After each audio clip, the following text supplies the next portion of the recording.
Is it an assistant? Is it a tutor? Yes, it's AI powered education.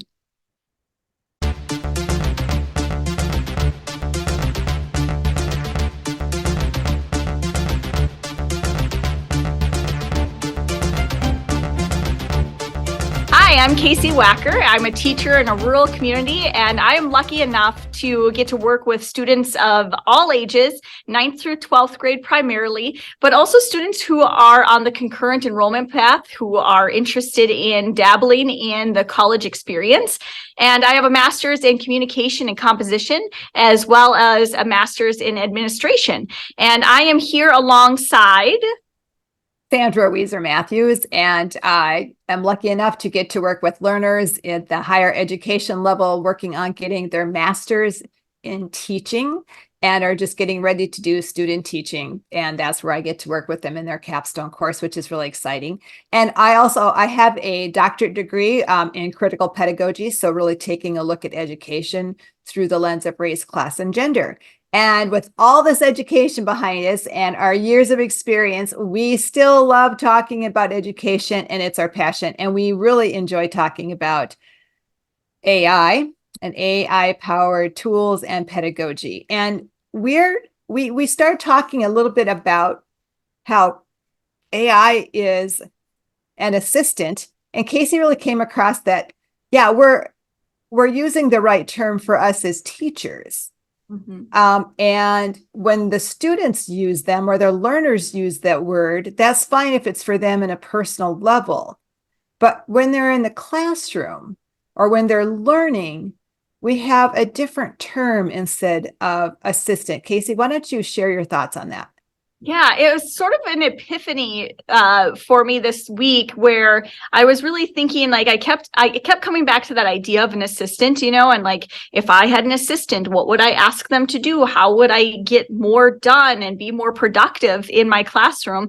And I'm always looking for ways to reduce that minutia, that workload that really takes me away from my personal experiences with students. And I was trying to think of what's the equivalent for my students in my classroom. And I was not hitting those same things because I was thinking, like, in the same terms of what's their minutia, what's their workload that can be sort of delegated. And it's like, no, that they're needing to do the heavy lifting right now. They are the learners. And I think this is where we get into that mess with people not jumping on board with AI, and they're feeling like students are turning to AI to do the work for them. And I'm thinking, yeah, no, that's what happens. That is the struggle. And it just dawned on me, why are we calling it an assistant for students instead of what it really is, which is a tutor? And so when we talk about AI tutors for our students, we're thinking about what I learned through the Stanford online course, where it talked about tutors as being inspirational, much like educators for students in the classroom. But a tutor is designed to be one-on-one, right? They get to work with a student in a way that inspires them to pursue the education topic, whatever it is that they're discussing.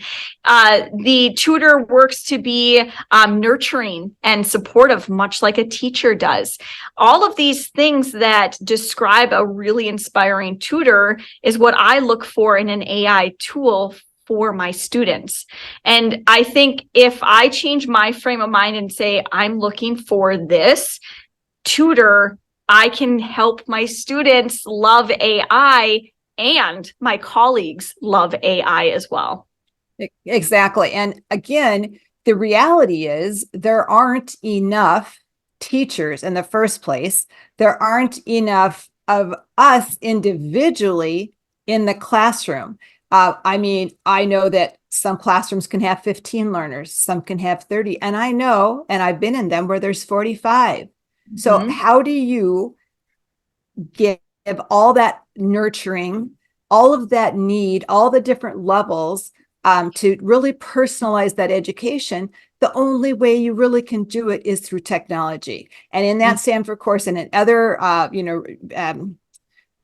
webinars and other, experts that you're hearing out there, it's all about like that personalization, and why are we not using the tech tools? Just like we did before AI was around, we still would look for the tech tool that best matched the help that we needed or our learner needed. But with thinking about it as just as a really helpful tutor, and that it spreads you to be able to master, arrange all of what's going on. You don't give away that process, but you can really allow each learner to have that personalized help that they absolutely need. So Absolutely. Yeah, that, you're right. It's about satisfying the needs of those students. And when I think about like what I need AI to help me with is, creating some modifications and accommodations that are suitable to my students' needs. Well, that's what a tutor does as well, is they look at, okay, this learner is proficient here. They have some areas of growth right here. I'm going to provide them with supplemental materials to help them fill in the gaps. Right? and yeah. Those are the same types of things that we turn to AI to help us do. And I think it's important that we are looking for the tools that help the students the most with this. And one tool that I came across that it's not new, it's not one that I think people are going to be surprised by, but it's Khan Academy. I think that Khan Academy is an excellent resource and has been for, a decade or longer, probably. Longer? Yeah. But Khan Amigo is their newest version of an AI tool. And I went ahead and paid the $44 for a yearly subscription because I wanted to see what it could do. And I'm at that stage right now where I'm looking to invest in an AI tool, and I'm willing to give it a year. I'm willing to see like, what can I really get out of it? And what I noticed is it's robust. It has the flexibility to be very much that interactive, hey, ask us a question and we'll respond to you in real time, but also resource abundant in that it has like standby things that are easy for teachers and easy for students to go to. But I love what I'm experiencing so far with it. But I will tell you this. I did an assessment where I looked at multiple comments that I was providing for students, and I looked for trends in my own comments to say, all right, what am I saying a lot here? Like, what have I been commenting on? And it was really, really helpful to reveal, like, you've said this a lot. Do you feel like your students need to know more about that? Yes. Now I have an area to focus on for our next lesson, which is really cool. So that, again, like you're saying, is really watching for the need of that learner for exactly what you want, or even the feedback, or what the large group is missing, or individuals are missing, or whatever. But I also love the idea that it really helps our multilingual learners. The very fact, then it allows their assets to also just shine through, because that language barrier is just not a barrier anymore. And so to be able to really incorporate all of that richness within that tutor. Where do you find a tutor that has any kind of language that you really need to talk to the multilingual learner that is really just desperately wanting to do their best as well? So that's another part of it. And like you said, Khan Academy, we can say, Chat or Copilot or Bard or any of these new companies that are just like looking to make a lot of money and also help people as well. But we also need to go back to what we know, have seen, and can trust. And right now, that pretty much is Khan Academy. Been around for a long time and really working hard at that. Again, there are others, and we'll talk about those and discover those on our journey as well. But I just think it's, again, another really great opportunity to think about it in the form of a tutor.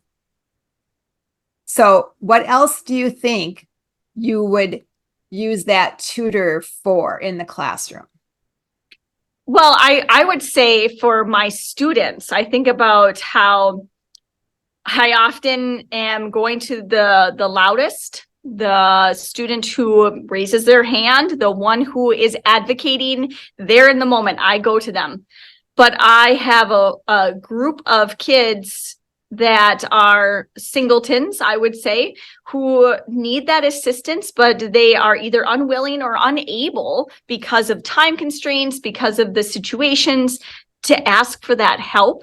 And I would love to have a tutor for those students. And it doesn't mean like these students are not achieving at grade level or that they somehow are academically falling behind.